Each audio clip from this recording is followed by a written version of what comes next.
بسم اللہ الرحمن الرحیم۔ عزیز طلباء السلام علیکم ورحمۃ اللہ وبرکاتہ۔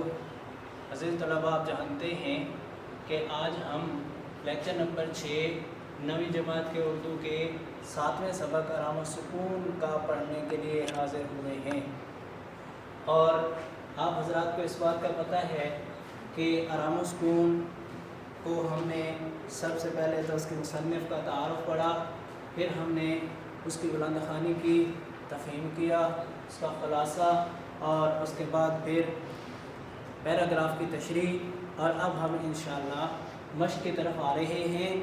اور طلبہ، میں نے آپ کو یہ بات پہلے بھی بتائی تھی کہ چونکہ آپ ابھی 9th میں آئے ہیں، تو اس سے پہلے آپ حضرات کو ہر بات، ہر جواب، ہر چیز لکھوانے کے لیے لکھوا دی جاتی ہوگی، اور آپ لکھی ہوئی چیز کو شاید رٹ لیتے ہوں، تو یہ بات تو انتہائی نقصان دہ ہے کسی بھی طالب علم کے لیے، اور خاص طور پر اردو کے لیے، اس لیے کہ یہ ہماری ذاتی زبان ہے، مادری زبان ہے۔ اگر ہم اس کو بھی رٹ کر اس کے جوابات بھی دیں گے تو استعداد نام کی چیز ہمارے اندر کوئی نہیں آئے گی۔ اس لیے میں حتی الامکان لکھوانے سے مکمل طور پر اجتناب کروں گا، اور آپ حضرات کو زبانی ساری چیزیں بتاؤں گا، تاکہ آپ کے اندر یہ استعداد آئے کہ جو چیزیں میں نے آپ کو بتائی تھیں وہی یا اسی جیسی آپ بعد میں اپنے ذہن سے ایجاد کر کے بھی لکھ سکو۔ اگر لکھ دیا گیا ہو تو لکھی ہوئی تحریر ایک دم سے آپ نکالیں گے اور بس اسی کو نظر دوڑا لیں گے تو آپ کا ذہن کام نہیں کرے گا، آپ کے اندر کی استعداد، اندر کی صلاحیت یہ اجاگر نہیں ہوگی۔ تو اس لیے میں مشق کو بھی بغیر لکھوائے کروں گا انشاءاللہ، اور آپ مجھے بڑی امید ہے کہ آپ حضرات اس کو اس سے بہتر کریں گے جو لکھ کر کیا جاتا ہے، اس لیے کہ آپ نے سبق کو خوب پڑھ لیا ہوگا، اور یہ اس کے اندر ہی کی چیزیں ہیں۔ جیسے دیکھیں، سوال نمبر 1 ہے مختصر جواب دیں۔ اس کا الف ہے کہ روزانہ آرام و سکون نہ کیا جائے تو اس کا کیا نتیجہ نکلتا ہے؟ تو بھائی بچوں، آپ نے جب سبق کی بلند خوانی آپ کر رہے تھے تو آپ نے وہاں ڈاکٹر کی ایک بات سنی تھی۔ ڈاکٹر یہ کہہ رہا تھا کہ اگر آرام و سکون نہ کیا جائے تو بیمار پڑ کر اور زیادہ وقت ضائع کرنا پڑ سکتا ہے جتنا کہ بیماری میں ہونا تھا۔ تو بھائی کیا جواب ہوگا کہ روزانہ آرام و سکون نہ کیا جائے تو بیمار پڑ کر زیادہ وقت ضائع کرنا پڑ سکتا ہے۔ دیکھو بچوں، آدھا جواب سوال میں ہوتا ہے عبارت کے اعتبار سے۔ آپ کا سوال ہے کہ روزانہ آرام و سکون نہ کیا جائے تو اس کا کیا نتیجہ نکلتا ہے۔ اب آپ دیکھیں، روزانہ آرام و سکون نہ کیا جائے، یہ آپ کے جواب کا حصہ ہے، بن گیا۔ روزانہ آرام و سکون نہ کیا جائے تو اس کا نتیجہ یہ نکلتا ہے کہ آدمی بیمار پڑ جاتا ہے اور وقت بیماری سے زیادہ ضائع ہو جاتا ہے۔ یہ ہے کہ بیماری کے باوجود میاں دفتر جانے کے لیے کیوں تیار ہو جاتا ہے۔ آپ نے پورا سبق پڑھنے کے بعد بالکل آخر میں یہ جملے میاں کے سنے تھے کہ میری شیروانی اور وہ ٹوپی مجھے دے دو، میں دفتر جا رہا ہوں، جبکہ شور نے اسے زچ کر دیا تھا۔ تو پھر کیا جواب بنے گا کہ بیماری کے باوجود میاں دفتر جانے کے لیے تیار ہو جاتا ہے، اس لیے کہ گھر میں اسے شور کی آلودگی نے زچ کر دیا۔ گھر میں اسے شور کی آلودگی نے زچ کر دیا۔ اور بالفاظ دیگر آپ بھی کہہ سکتے ہو کہ میاں اس لیے دفتر جانے کے لیے تیار ہو گیا کہ گھر میں اسے آرام و سکون میسر نہیں آیا۔ جی، اس ڈرامے سے ہمیں کیا سبق ملتا ہے؟ تو بھائی بچوں، اس ڈرامے سے ہمیں 2 سبق ملتے ہیں۔ ایک تو سبق یہ ملتا ہے کہ اگر گھر میں کوئی بیمار ہو یا آپ کسی کی تیمارداری کے لیے جائیں، ہر 2 صورت میں آپ نے شور و شغب سے مکمل اجتناب کرنا ہے اور دوسروں کو بھی تلقین کرنی ہے۔ اور دوسرا ہمیں سبق یہ ملتا ہے کہ آرام و سکون مناسب وقت میں ضرور کیا جائے۔ مسلسل کام کرنے کی وجہ سے آدمی بیمار پڑ جاتا ہے اور وقت زیادہ ضائع ہو جاتا ہے۔ تو کیا 2 سبق ملے بچوں؟ ایک سبق یہ ملا کہ جہاں بھی کسی کی تیمارداری کے لیے جائیں یا گھر میں کوئی بیمار ہو، شور و شغب سے خود بھی مکمل اجتناب کریں اور دوسروں کو بھی اس کی تلقین کریں۔ اور دوسرا سبق یہ ملا کہ مناسب وقت میں کام اور مناسب وقت میں آرام و سکون بھی کیا جائے۔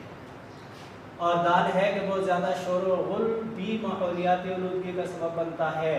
شور کی آلودگی سے صحت پر کیا اثر پڑتا ہے؟ شور کی آلودگی سے پورا جسم متاثر ہو سکتا ہے، جس طرح کہ انسان کا دل کام کرنا چھوڑ دے، انسان کی قوت سماعت یعنی کان کام کرنا، سننے کی قوت کام کرنا چھوڑ دے، اور انسان کا دماغ کام کرنا چھوڑ دے۔ اس طرح کی خطرناک بیماریاں اس سے جنم لیتی ہیں۔ تو تین بیماریاں میں نے آپ کو بتائی گئی۔ شور کی آلودگی سے صحت پر بہت برا اثر پڑتا ہے، خاص طور پر انسان کے دل پر، دماغ پر اور قوت سماعت پر۔ صحت مند رہنے کے لیے کیا باتیں ضروری ہیں؟ 3 چیزیں بھائی بچوں: مناسب غذا، مناسب وقت میں کام، مناسب وقت میں آرام و سکون۔ مناسب غذا، مناسب وقت میں کام اور مناسب وقت میں آرام و سکون۔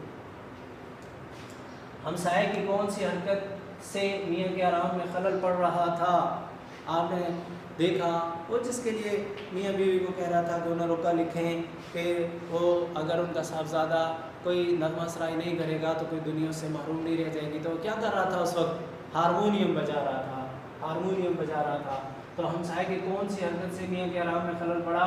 ہمسائے کی ہارمونیم بجانے کی حرکت سے میاں کے آرام میں خلل پڑ رہا تھا۔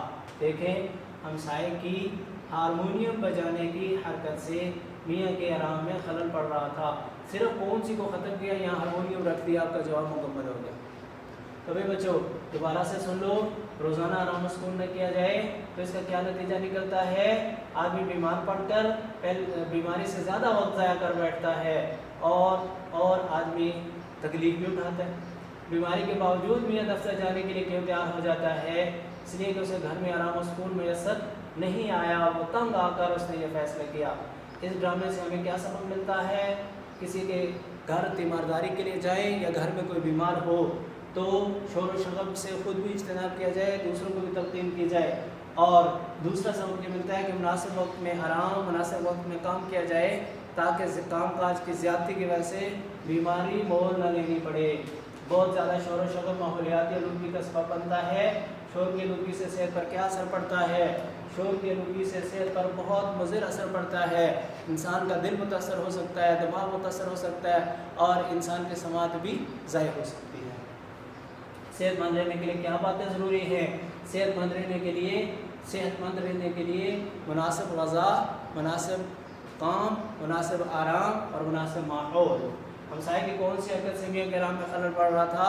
ہمسائے کے ہارمونیم بجانے کی وجہ سے میاں کے آرام میں خلل پڑ رہا تھا۔ لو بھائی بچوں، سوال نمبر 2 ہے واحد کی جمع اور جمع کے واحد لکھیں۔ آپ نے یہ واحد اور جمع کئی جگہوں پہ پڑھے ہوئے بچوں، تو آپ دیکھیے کہ آپ نے کتنا ان کو ذہن میں رکھا ہوا ہے یا آپ کی طبیعت میں یہ کتنے راج پاس چکے ہوئے ہیں۔ اس کو دیکھنے کے لیے ہم اپنا امتحان گویا کہ یہاں لے لیں گے کہ سب سے پہلے تو یہ دیکھیں گے کہ یہ جو الفاظ ہیں یہ واحد ہیں یا جمع۔ تو اگر واحد ہیں تو ان کی جمع ہم نے بتانی ہے، اگر جمع ہے تو ان کا واحد ہم نے بتانا ہے۔ وقت واحد ہے، اس کی جمع ہے اوقات۔ ضرورت واحد ہے، اس کی جمع ہے ضروریات۔ ہدایات جمع ہے، اس کا واحد ہے ہدایت۔ غذا واحد ہے، اس کی جمع ہے اغذیہ۔ اغذیہ، الف غین زال یہ اور ہے، اغذیہ۔ طبیعت واحد ہے، اس کی جمع ہے طبائع۔ طبائع، با الف اور حمزہ اور عین، طبائع۔ اور ہمسائے جمع ہے اور اس کی واحد ہے ہمسایہ۔ ہمسائے جمع ہے اور اس کی واحد ہے ہمسایہ۔ اور اسی طرح مندرجہ ذیل مذکر کے مؤنث لکھیں۔ بیگم مؤنث، صاحب اس کا مذکر، بیوی مؤنث، میاں اس کا مذکر، فقیر مؤنث، فقیر مذکر، فقیرنی اس کا مؤنث، ملازم مذکر، ملازمہ اس کا مؤنث، بچہ مذکر اور بچی اس کا مؤنث۔ لو بچوں، سوال نمبر 4 ہے کہ مندرجہ ذیل جملوں کو درست کر کے لکھیں۔ مندرجہ ذیل جملوں کو درست کر کے لکھیں۔ میرے ابو دفتر سے واپس لوٹ آئے ہیں۔ اب بھائی بچوں ہم نے یہ دیکھنا ہے کہ واپس آنا اور لوٹنا ایک ہی معنی ہے،